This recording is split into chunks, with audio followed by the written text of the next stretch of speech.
Allah'a inanmak mı yoksa iman etmek mi? İnanmak zihnin işidir.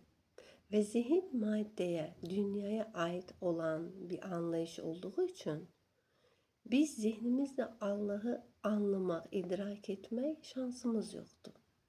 Çünkü zihin bir şeyleri görmek istiyor, dokunmak istiyor, ona bir şekil şemal vermek istiyor.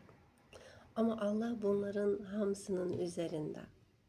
Ve bu sebeple de Allah'a inanmak değil, iman etmek.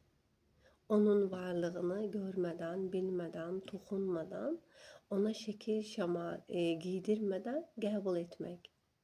Ve biz Allah'a iman ettiğimizde yaratılan her şeyin onun izniyle yaratıldığı bilgisine iman ettiğimizde hayat bizden akmaya başlıyor.